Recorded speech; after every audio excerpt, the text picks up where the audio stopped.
In Durham, North Carolina, inside the Duke University Medical Center, we found one of our own, son of the land, son of the soil, Ghana, who is doing extremely well here. And I want to read his credentials to you because there's quite a number of them to be read out. So he's Professor Francis Ali Osman. He's here at the Duke University School of Medicine, Durham, North Carolina, and he's a professor of cancer research and translational oncology. Margaret Harris and David Silverman, distinguished professor emeritus of neurosurgery, and he's director for specialized program of excellence in research and treatment of brain cancer, and he's a member of the National Cancer Advisory Board of the U.S. He was appointed in 2016 by the President Barack Obama, reappointed by President Donald Trump and also Joseph Biden. What a great man we have. From Ghana, serving all the way in the United States of America. Great to have you, sir. Thank you very much. Those are huge credentials you have there. I'm sure somebody will ask, how many years did it take him to get all of these? Let's say a few decades. Few decades, about 2, 3? Yeah, about 3. I think I was speaking around 3. But, you know, it's always evolving. As you work, things happen, and you take new responsibilities. So where did it all start? Did you start here as a doctor, or you were home, came here as a doctor, or you were schooling here? How did you begin the journey? I started college in Ghana at University of Science and Technology, the Kwame Nkrumah University of Science and Technology, and then went to Germany, and that's where I got all my education, medical research and everything. And then after that, I came to the United States, to San Francisco, at the University of California, to do a fellowship in brain tumors. And the rest is history. And when I finished my training, then I went to University of Washington in Seattle for my first faculty appointment as an assistant professor. And then at what point did you move here to Durham? As soon as I finished in my basic training in Germany, I came over to the US. So I've been here now around 30 years. And you seem to be doing so well. The one that catches my attention most is the fact that you belong to a board that, as an appointed member, it wasn't just by virtue of the fact that, oh, you're a doctor or some neurosurgeon, but you were appointed by Barack Obama, retained by Donald Trump, and also Joe Biden. How does that feel? Well, it's an honor to always be asked to serve at that kind of a level. And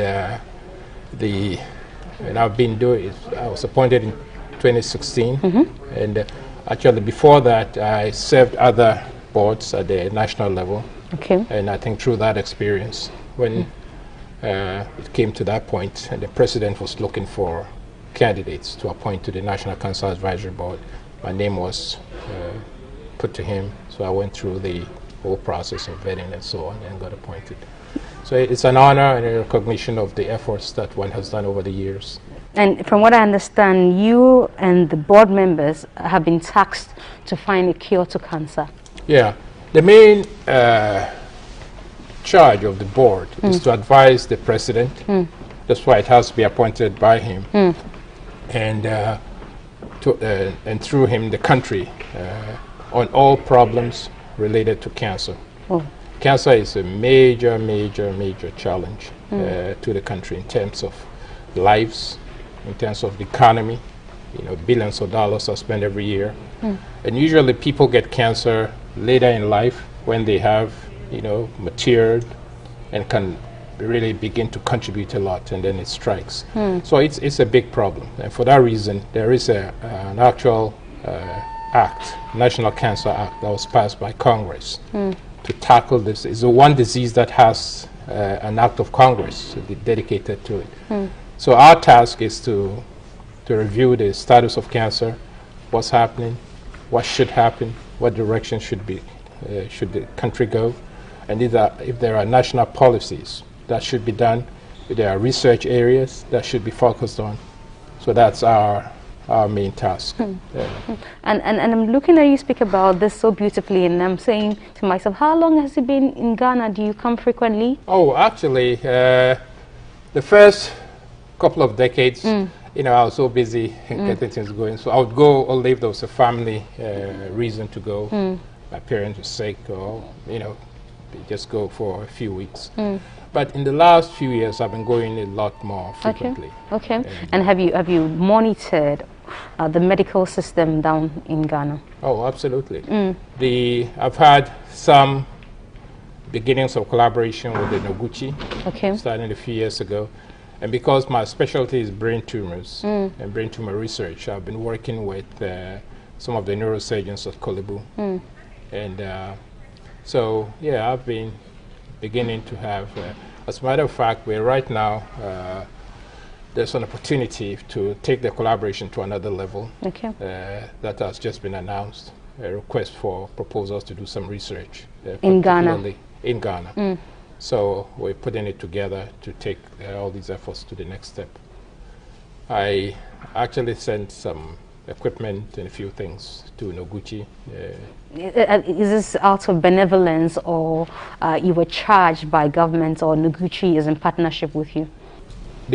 When the director of Noguchi, one Alex Nyakun, which is about 5 or so years ago, 5, 6 years ago, when he was there, we sort of became friends, and we had him visit Duke University and met a number of people here.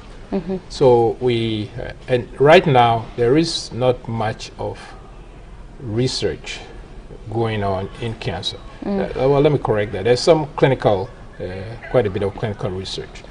But the next level of research, the molecular aspects of cancer, that can feed into the treatment and the novelty. There's not much going on. So the idea then was to begin such an effort at the Noguchi. And for me to help with my expertise and experience to help set that up.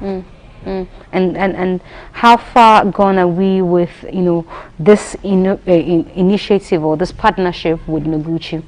Well, it's still in the making. There have been 2 changes in directorship of the Noguchi. You know, whenever that happens, whatever the focus shifts, everybody comes with their. I think that now COVID, of course, is top on everybody's focus. But I hope to be able to pick it up and continue, because we definitely need it. Okay, the reason I ask these questions is because I see the efforts put in by the government here in fighting cancer.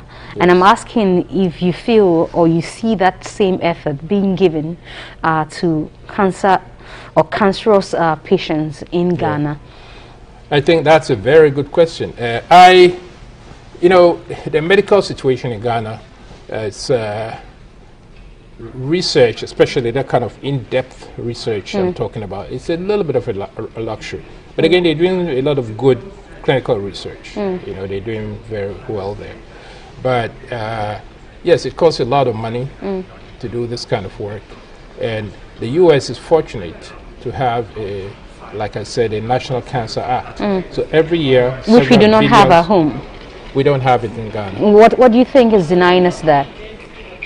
Well, I think it's a complicated question. I'm not too sure of, you know, the actual issues that would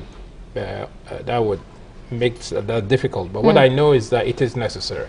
Because cancer is the #1 killer. Most people don't know this. It's the #1 killer in Africa, in the third world, and this is malaria and HIV combined. And it's and cancer diagnosis and treatment is quite a complex undertaking. It's not one disease; it's multiple diseases. Can attack any part of the body.